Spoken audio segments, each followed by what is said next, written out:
Christian Soriano est l'un des experts en art les plus respectés de France. Spécialiste agréé en art et en antiquité, il a dirigé Drouot Cotation pour les artistes modernes et contemporains et a exercé comme expert pour des ventes publiques, des tribunaux douaniers et des institutions internationales. En 1992, le gouvernement français l'a nommé chargé de mission afin de contribuer à structurer l'ensemble de la profession de l'art et des antiquités. Son autorité et son expérience en ont fait une référence en Europe et au-delà. Car aujourd'hui on dit un Carson, comme on dit c'est un Picasso, c'est un Basquiat, c'est un Matisse, c'est un Warhol. 58 000 € pour ce Charles Carson. Adjugé. Last card, 15,000. Vendu, merci. Sold, 27,000, thank you. 125 000 $. C'est exceptionnel. Le plus grand artiste canadien depuis Riopelle. 40 000. Adjugé.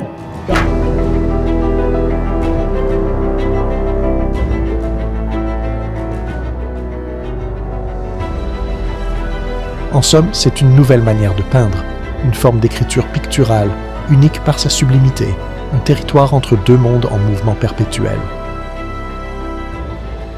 Guy Robert était un historien de l'art canadien, mais aussi écrivain, professeur, critique, éditeur et poète. Il fut le premier directeur et conservateur fondateur du Musée d'art contemporain de Montréal. Formé en esthétique à l'Université de Paris, il est devenu une figure marquante de la Révolution tranquille au Québec, enseignant largement et contribuant à poser les bases de l'enseignement de l'art moderne dans la province. Auteur de plus de 50 ouvrages, il a signé des études majeures sur Pellan, Lemieux, Fortin, Borduas, Riopelle et Carson, s'imposant comme l'un des grands spécialistes canadiens de l'esthétique contemporaine. Son travail a durablement influencé le paysage culturel par ses expositions, ses projets éditoriaux et des publications devenues des références pour plusieurs générations d'artistes et de chercheurs. En 1993, il a consacré à Charles Carson une analyse approfondie proposant l'une des premières descriptions savantes du carsonisme. Dans cette étude, Robert écrit « Carson donne à la peinture une profondeur singulière, bien plus fascinante que la maîtrise la plus habile des systèmes de perspective les plus savants, et la découverte d'une telle œuvre ne peut qu'éveiller les frissons et les parfums d'un printemps longtemps attendu. » Il y a plus de 20 ans, l'artiste peintre Charles Carson me présentait quelques-uns de ses nouveaux tableaux afin d'avoir mon opinion. Cette fois-là, j'ai vu d'excellents tableaux, d'une nouvelle facture, d'une écriture personnelle vraiment digne d'attention. Par la suite, j'ai observé avec grand plaisir un ensemble important des œuvres de l'artiste. En fait, je suis vraiment surpris et spontanément, je lui ai dit qu'il était prêt, qu'il pouvait se lancer dans le marché de l'art. J'ai d'ailleurs écrit, en 1990, une analyse exhaustive de son travail pictural. Louis Bruens a marqué le monde des arts au Québec. Historien de l'art, auteur, conférencier et photographe, son influence s'est étendue sur des décennies. Immigré de Belgique dans les années 1950, il est devenu une voix incontournable de l'art québécois à travers ses livres, ses expositions et son travail à Radio-Canada. Il a signé 15 ouvrages de référence et réalisé un long métrage, contribuant à façonner l'identité culturelle de la province. En 2005, il a cofondé l'Académie internationale des beaux-arts du Québec, qu'il a dirigée jusqu'à la fin de sa vie. En reconnaissance de son engagement exceptionnel envers les arts, il a reçu en 2009 la médaille de l'Assemblée nationale du Québec. Son héritage demeure celui d'un ardent défenseur des artistes et de la création. Lors des galas annuels de l'Académie, tenus au Musée des Beaux-Arts de Montréal, Charles Carson a reçu plusieurs de ses plus hautes distinctions. Mesdames, Messieurs, l'artiste de l'année Académia 2009, Charles Carson. Le prix ambassadeur international en 2007, artiste de l'année en 2009, puis le titre de grand maître en beaux-arts en 2013.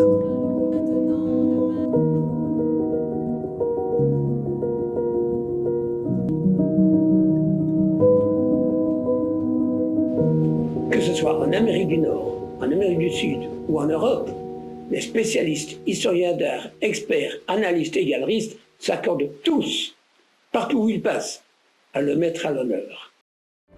Toujours content, on est toujours très fiers quand on voit des gens chez nous réussir sur la scène internationale et devenir de très grandes vedettes.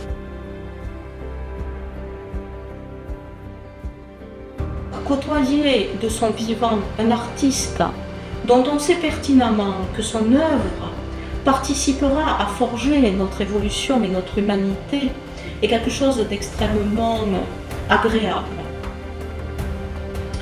Charles Carson est un très grand créateur.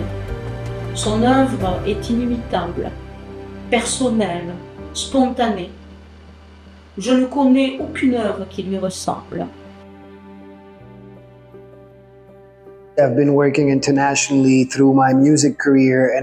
J'ai travaillé à l'international à travers ma carrière musicale et je pense qu'il y a une leçon qu'on devrait tous garder en tête.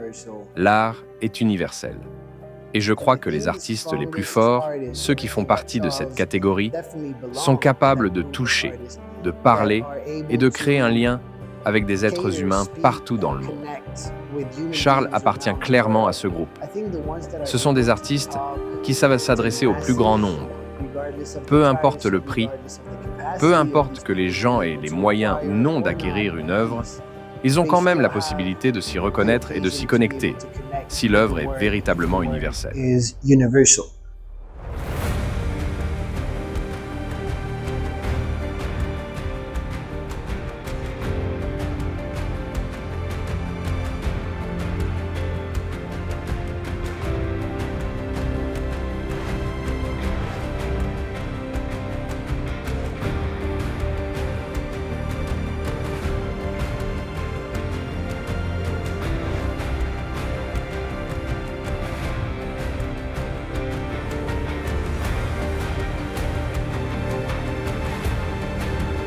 En el historial de la galería han pasado. Dans l'histoire de la galerie Arte Autopista, l'élite de l'art, au niveau national comme international, est passée par nos portes.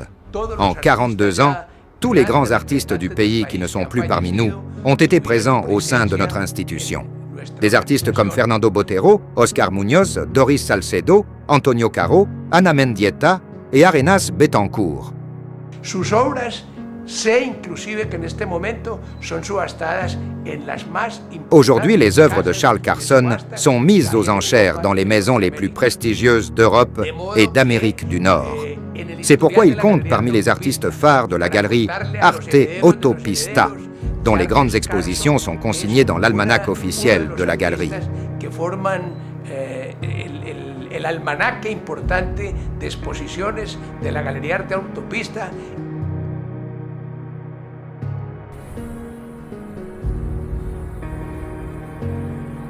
C'est un grand coloriste, un artiste qui se démarque par sa facture de travail qui lui est propre. Ses œuvres, il y a toute une production qui est de niveau muséal. On peut faire des similitudes avec Rio Pell, avec des grands mouvements contemporains, quoi. Je pense qu'il a sa place dans les grands mouvements de la peinture, qui est très exceptionnel parce qu'il y a très peu d'artistes, indépendamment qu'il y a des artistes très connus au Québec. Que lui, il a ouvert tout son marché au niveau en Europe et en Amérique du Sud et aux États-Unis. Donc, je crois que justement, ça peut être un mentor, je pense, pour les artistes du Québec, de voir justement cette ouverture d'un artiste québécois qui a fait sa place sur le marché international. Le maître canadien, Charles Carson, a profondément marqué l'histoire de la peinture au début du XXIe siècle. Aujourd'hui, il figure parmi les plus grands peintres de notre époque. Victor Bennett Forbes a débuté sa carrière comme journaliste sportif à New York, avant de devenir un éditeur, auteur et commentateur culturel reconnu. Depuis 1975, il a façonné Sunstorm et Fine Art Magazine en une voix influente sur la scène artistique internationale, publiant de grands artistes, réalisant des livres et des catalogues et documentant des décennies de création contemporaine. Well, there's nobody to compare Charles to. Eh bien, il n'y a personne à qui comparer Charles, d'accord? Personne ne fait quoi que ce soit comme ça.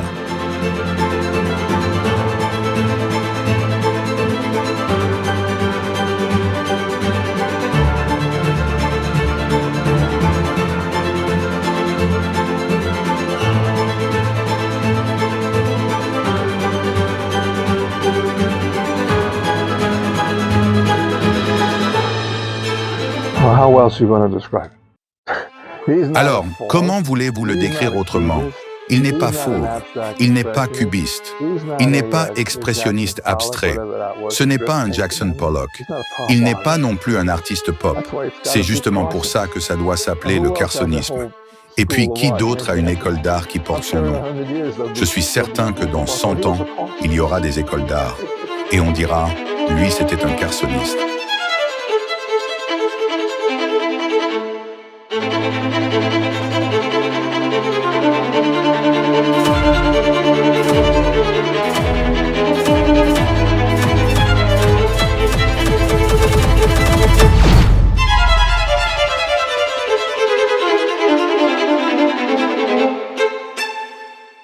C'est un peintre qui a acquis une reconnaissance internationale grâce à un style vraiment singulier, immédiatement identifiable. Ancré dans la tradition formelle, son œuvre la dépasse pourtant. Son langage pictural s'ouvre sur le domaine de l'informel, où forme, couleurs et émotions se fondent dans une harmonie parfaite. À travers ses toiles, il nous invite dans un univers mystique et lumineux, capable de réunir plusieurs courants artistiques sous une même vision, la sienne. C'est avec une admiration sincère que nous saluons, par cette distinction internationale, la qualité exceptionnelle et la maîtrise de son travail, une contribution qui lui assure une place parmi les grands innovateurs de l'art contemporain.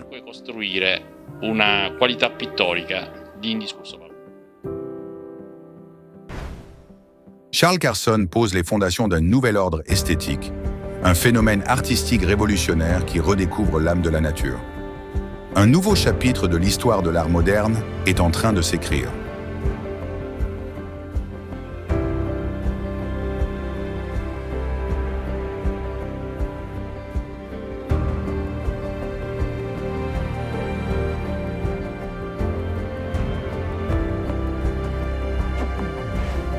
L'œuvre d'un génie qui mérite pleinement sa place parmi les musées les plus prestigieux du monde, aux côtés des grands maîtres dont l'apport a laissé une empreinte indélébile dans l'histoire de l'art.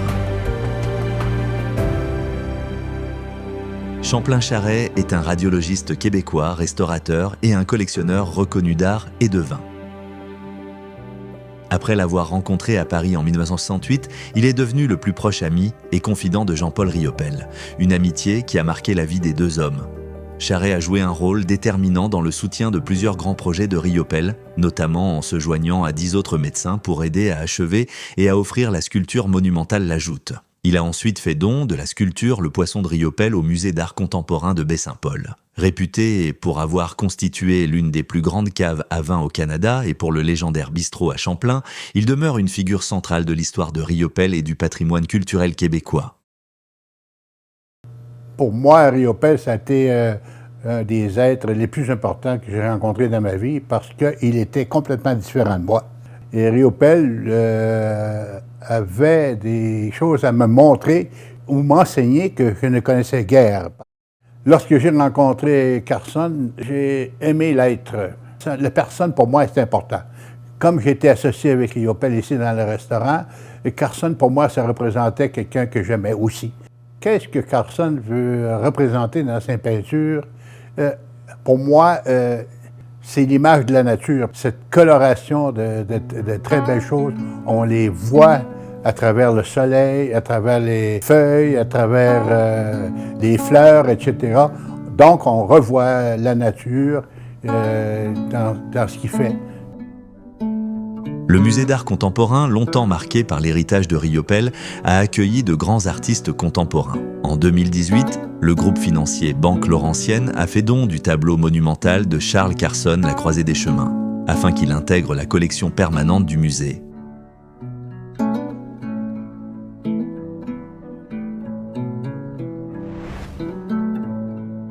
Découvrir l'œuvre de Carson, c'est plonger dans l'abstraction, une explosion chromatique qui apporte joie, vitalité et élève l'âme.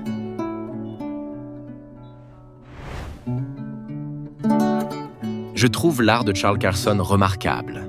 C'est vraiment un artiste 5 étoiles. On m'a dit que peut-être qu'il était mûr pour raconter sa vie, parce que c'est quand même un peintre très reconnu et qui a beaucoup de talent. Donc, c'est bien que les gens le connaissent mieux. Et on m'a confié la tâche de le faire, tout simplement.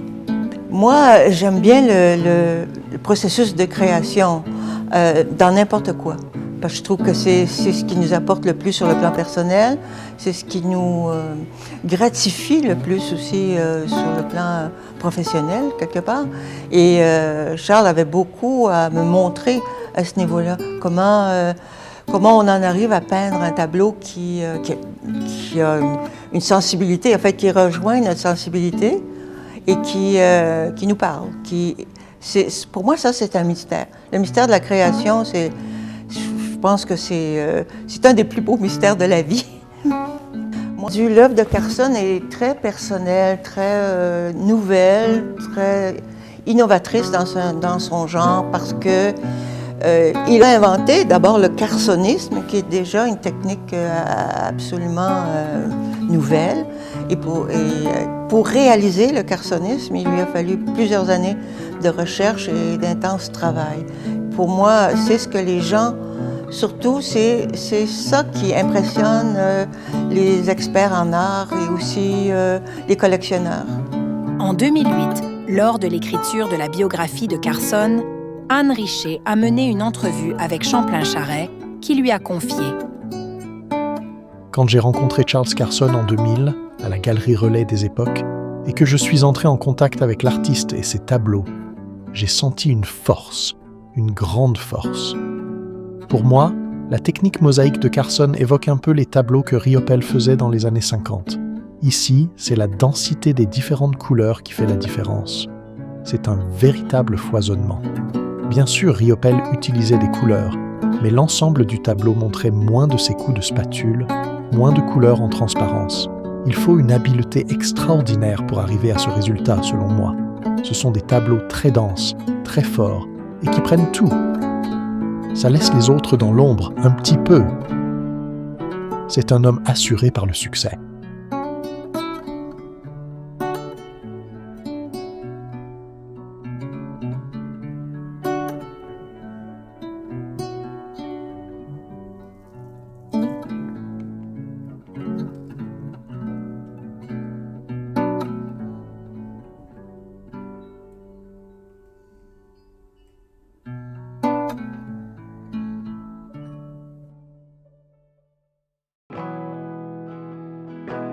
Pour Carson, l'art n'est pas une théorie. C'est une quête de lumière, un refuge où il transforme les tempêtes intérieures en beauté. En 2023, Carson a traversé l'une des épreuves les plus dures qu'un être humain puisse connaître, la perte de son fils. Stéphane était un aventurier dans l'âme, reflet de l'esprit indomptable de son père. Dès l'âge de 16 ans, Charles a parcouru le monde, porté par les océans, les vents, les horizons immenses.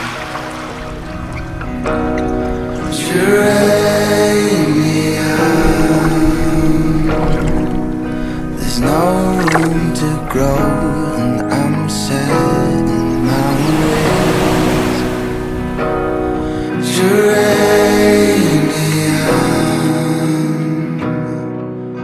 Stéphane a grandi dans ce rythme, suivant son père en Guadeloupe, en Amérique du Sud, en Europe, en Asie, aux Philippines.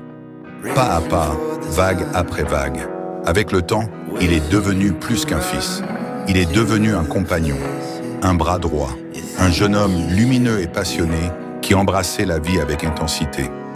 Lecteur passionné de Jules Verne, il est devenu marin à 28 ans, traversant les océans en solitaire à bord de son voilier Joshua, le sextant à la main, sans moteur, guidé seulement par le vent.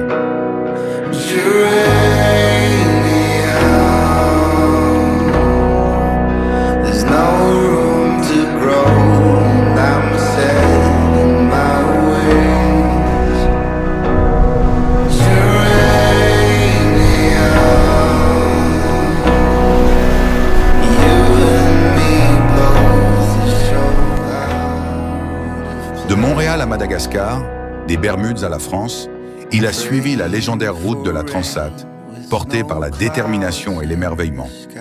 Programmeur architecte devenu bâtisseur, il a fabriqué son propre voilier, construit sa maison dans les bois et rêvait de créer un centre de recherche forestière pour les jeunes.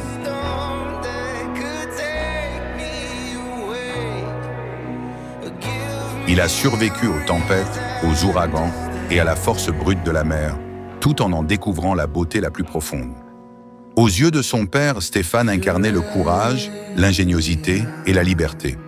Parti loin, très loin, il suivait toujours la même étoile intérieure. Ceux qui ont suivi ses voyages en ligne ont été touchés par son audace, sa créativité et son amour farouche de la vie. Il a laissé une trace dans tant de cœurs, rappelant que la liberté existe encore.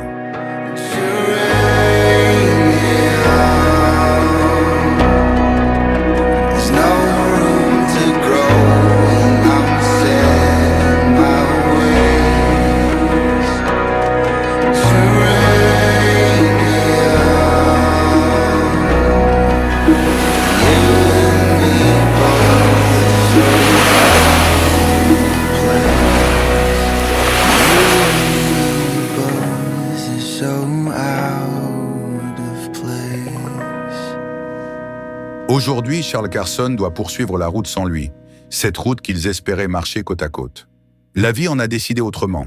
Il doit donc apprendre, à travers la cicatrice de cette absence et la douleur qui le déchire, à peindre avec son fils pour son fils, en portant plus loin les rêves, la passion et l'amour partagé qui remplissaient leurs jours.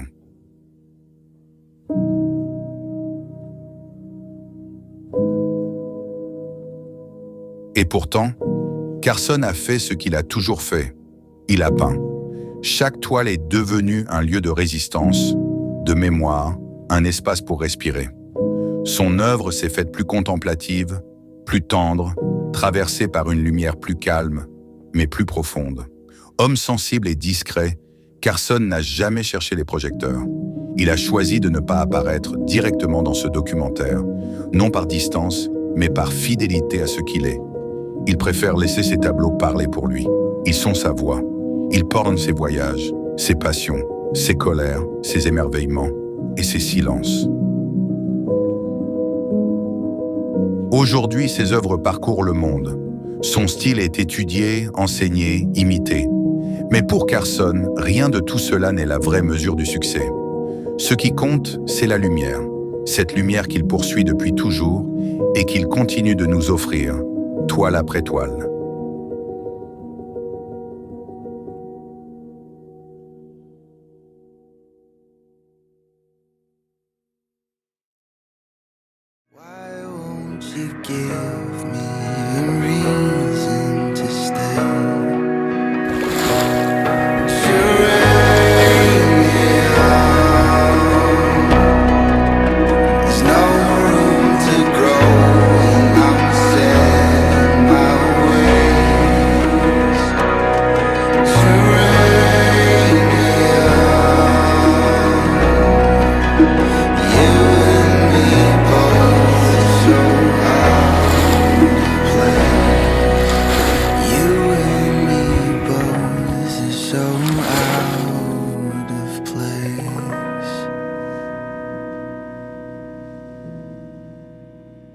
Debra Usher est l'une des voix les plus respectées du monde de l'art au Canada. Fondatrice et rédactrice en chef d'Arabella Magazine, la principale publication canadienne consacrée aux beaux-arts, elle contribue, depuis des décennies, à faire rayonner la scène artistique nationale. À la fois dirigeante chevronnée et artiste visuelle accomplie, son parcours couvre l'édition, les beaux-arts, le design et le conseil à l'international. Son expertise est profonde, son regard extrêmement sûr et son influence largement reconnue. De ce point de vue unique, Debra Usher signe l'un des hommages les plus marquants jamais écrits sur Charles Carson.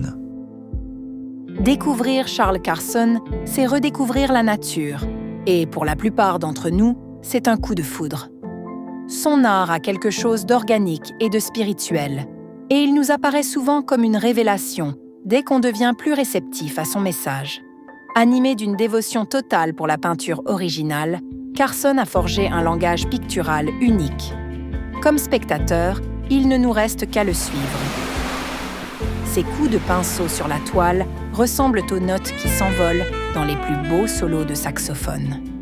L'histoire décidera de sa place. Mais de son vivant, Carson offre un salut éclatant au mystère incomparable et à l'unicité de la vie, dont ses toiles portent le reflet.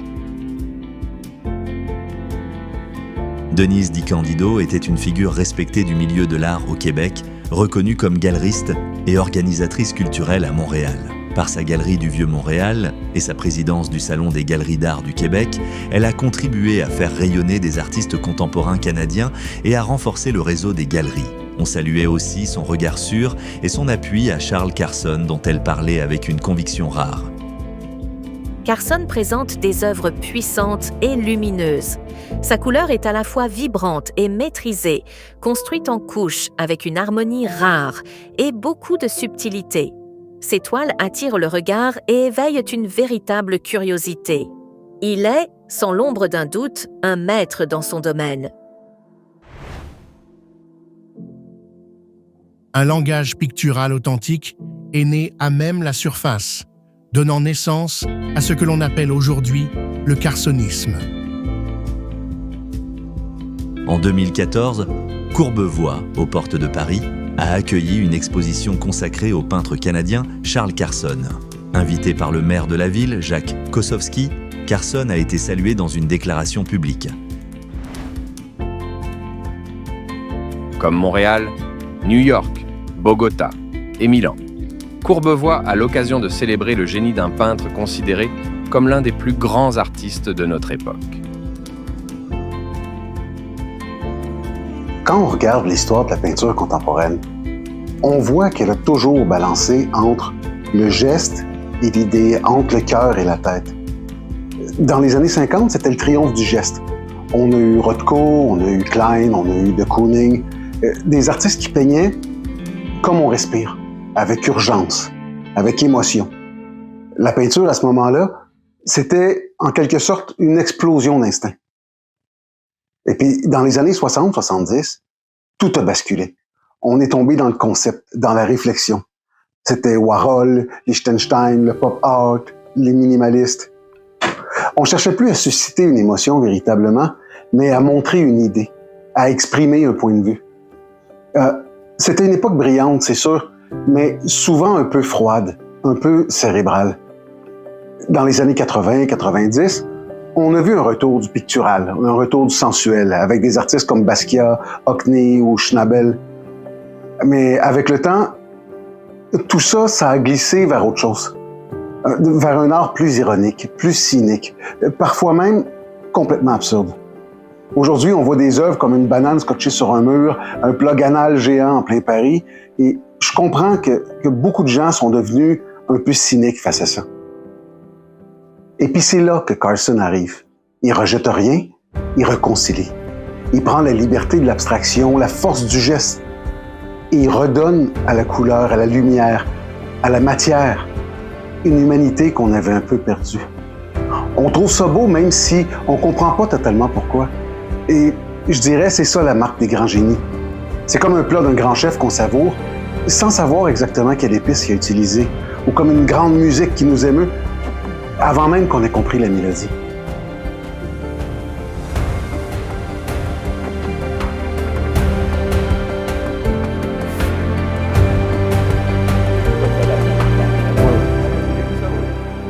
Donc, depuis très jeune, j'étais intéressé par les arts et surtout par le fait que je crois que les artistes, ce sont des gens là, qui communiquent les vraies choses.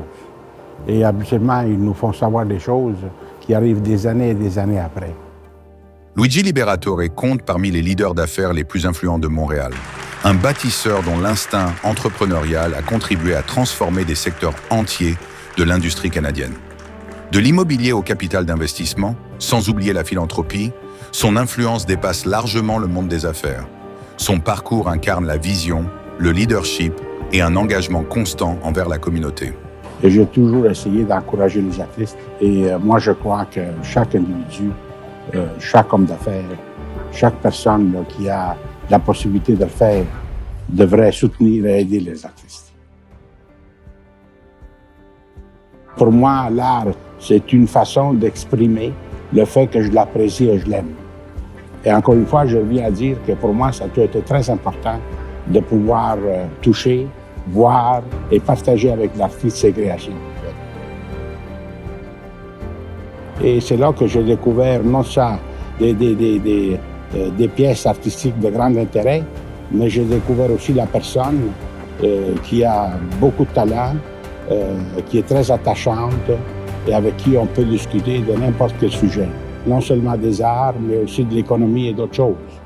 Et on s'est liés d'amitié justement parce que les deux, je crois, on partage une grande sensibilité envers tout ce qui touche l'humain.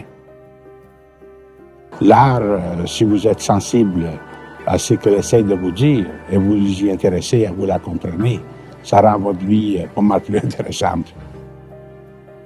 Charles Carson a fondé une école de pensée, le carsonisme. Son œuvre révèle des choses qu'on ne voit nulle part ailleurs.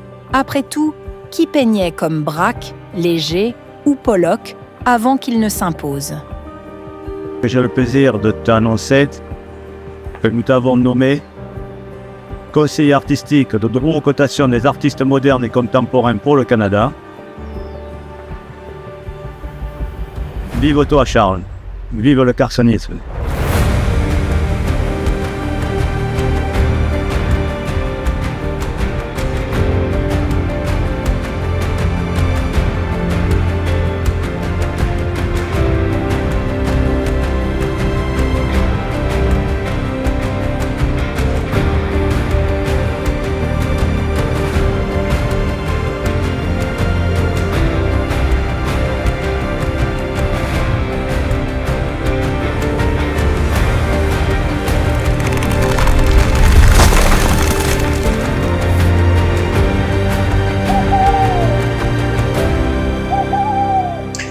I think that Charles' artwork resonate with me, not only with me, but I think with a...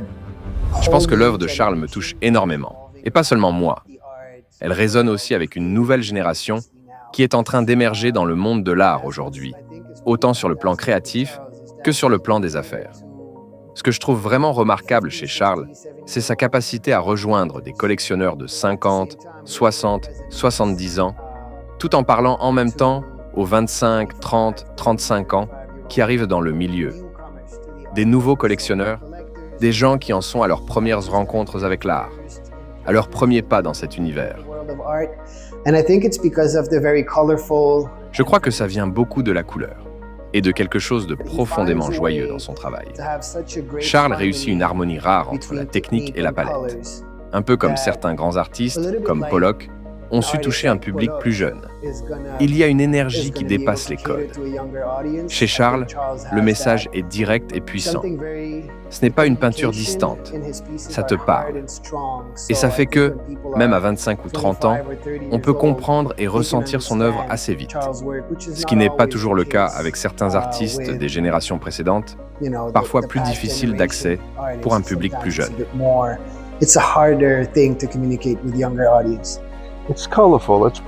C'est coloré, c'est lumineux, c'est joyeux, c'est positif, c'est merveilleux. Aujourd'hui, Charles Carson peint dans le silence sacré d'une ancienne église, un lieu de culte transformé en atelier et en demeure. Là où l'on priait autrefois, il crée désormais. J'ai vu ces toiles de 20 pieds, et devant ça, on ne peut qu'être stupéfait par ce qu'il arrive à faire. Je ne sais même pas comment le décrire. Tu parles de roman. C'est un roman sur toile, non? Ça dit énormément, sans un mot. Et au fond, quiconque regarde un tableau de Carson y prendra ce qu'il a besoin d'y trouver, ce qui lui parle à lui. Certaines œuvres sont très explicites. On voit des poissons qui nagent, la mer, la nature, des oiseaux. Et tout ça touche vraiment, émotionnellement. Et puis, à l'autre extrémité, il y a ces pièces entièrement abstraites. Là, c'est de l'abstraction pure. Son genre de peinture, ce mouvement, devrais-je dire, cette façon de faire, a fait école. C'est une peinture lumineuse, une peinture d'une grande sonorité, une peinture remarquable qui nous éclaire. Charles Carson est reconnu à l'échelle internationale, surtout pour sa créativité. Il a remporté plusieurs titres et honneurs à l'Académie internationale des beaux-arts du Québec, où il a été reconnu par ses pairs. Et il porte aujourd'hui le titre de maître en beaux-arts. La colonie artistique en art visuel du Québec est très riche, et plusieurs artistes se distinguent particulièrement. Il y en a qui vont au-delà, qui vont plus loin, et Charles Carson est un de ceux-là. En conclusion, la raison du succès de Charles Carson est la qualité de son art. La mosaïque de Carson est pour moi une forme d'expression quand même extraordinaire de la nature. Et pour moi, la mosaïque représente vraisemblablement toutes ces couleurs de la nature qui sont miroitées de façon différente par les feuilles et par les arbres à travers le soleil. Alors c'est pour ça que c'est une peinture en même temps qui est intime, parce que chacun peut faire son image, peut faire ses images, puis en même temps, pour moi, c'est une peinture qui réellement reflète la nature. Dans le carsonisme, c'est un peu plus concret, à mon point de vue, que la mosaïque, c'est-à-dire qu'il a refait des fonds marins, il a fait des animaux dans l'eau. Pour moi, quand je regarde ces barres obliques à travers ces tableaux, je vois surtout des tempêtes de neige, des tempêtes de pluie, etc., que je trouve très bien présentées dans le tableau à travers de nombreuses couleurs qui sont très bien choisies. C'est complètement différent, tant qu'à moi, le carsonisme et la mosaïque. Qu'est-ce que je préfère? Bien, je pense que je n'ai pas de préférence, j'achète les deux. J'achète les mosaïques pour la lumière, la clarté, la pédicité, etc. Et j'achète le carsonisme pour un peu voir dans le fond de la mer ce qui se passe, parce que Charles, justement, est un homme qui a fait beaucoup de plongées sous-marines et c'est très agréable de revoir les couleurs des fonds marins. C'est une peinture qui a une vibration par sa technique d'application en soi. Elle est lumineuse. Il y a ce jeu de couleurs, c'est un grand coloriste. Donc, c'est vraiment sa particularité, je pense, au niveau de la couleur.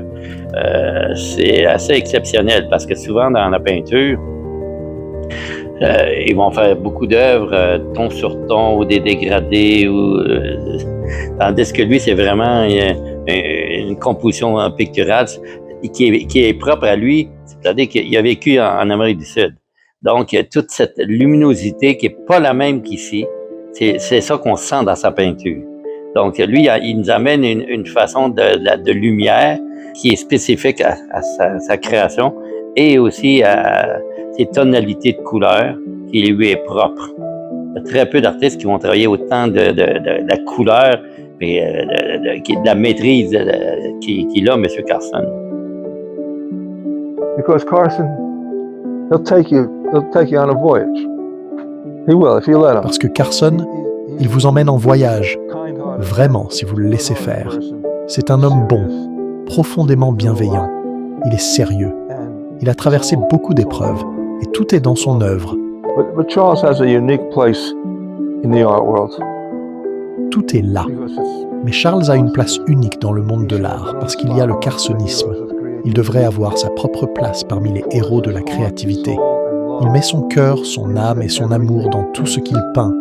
Et au fond, on devrait tous faire pareil. Que l'on soit écrivain, peintre, musicien, chef, maçon, peu importe. Si on puise dans la même force intérieure que Charles, nous aussi, on peut y arriver. Pulls from within. We can do it also.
Charles Carson n'a pas seulement créé un style, il a créé un langage. C'est pas un peintre comme les autres. Il donne une âme à la couleur. Il donne une émotion à la matière.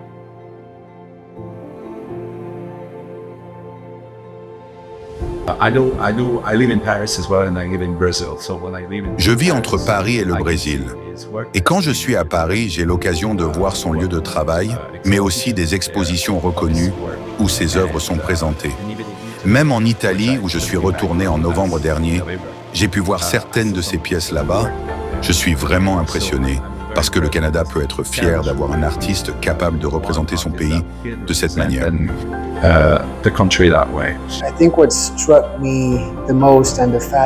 Ce qui m'a frappé le plus vite, c'est l'expérience du contraste.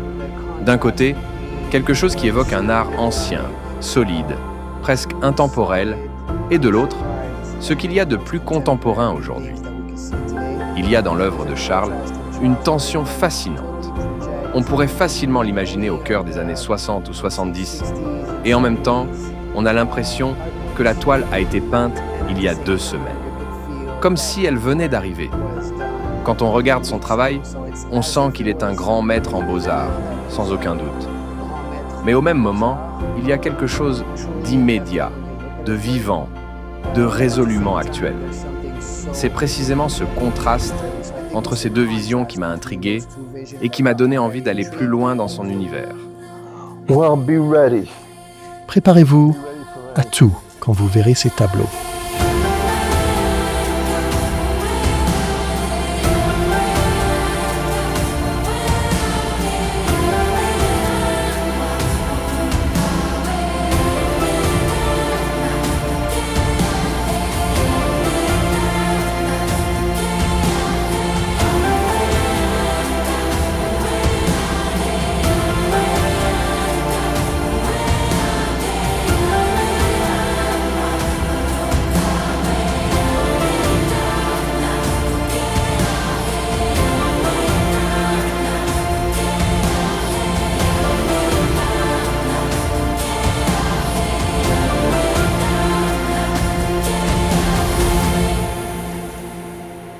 Quand on découvre une œuvre de Carson, on la ressent avant même de la comprendre.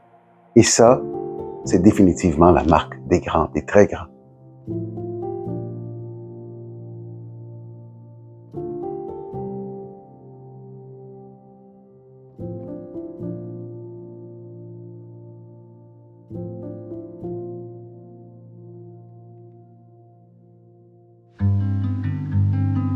Alors que nous terminions ce documentaire, un message est arrivé. Il venait d'un des amis de Stéphane. Il nous a dit que Stéphane l'inspire encore chaque jour. Il nous a raconté qu'il avait encadré l'immatriculation du bateau de Stéphane, un document que la plupart des gens auraient oublié au fond d'un tiroir.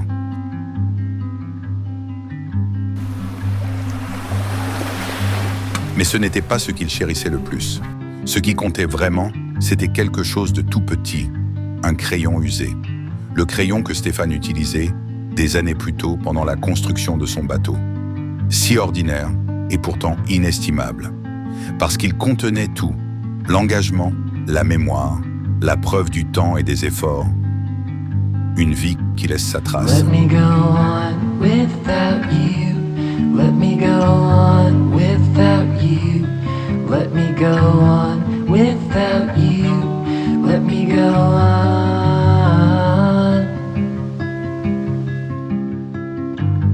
Et étrangement, c'était l'image de fin parfaite.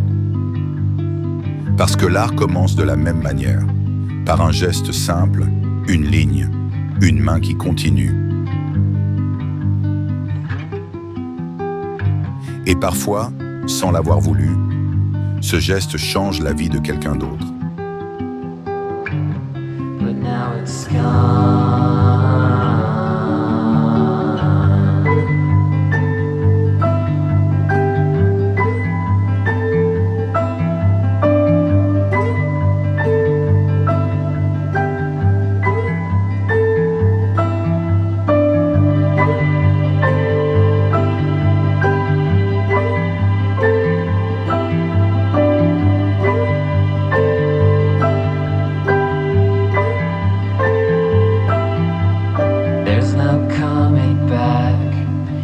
You showed me who you are. We can't ever be what we were, but it wasn't real.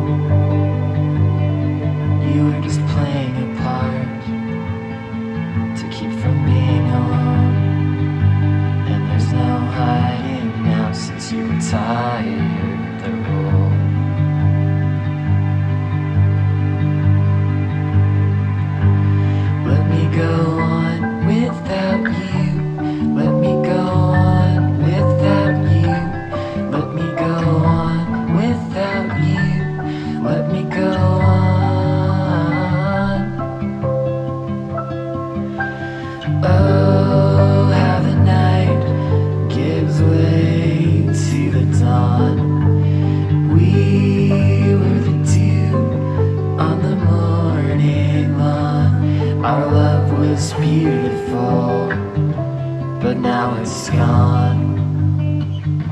Our love was beautiful, but now it's gone.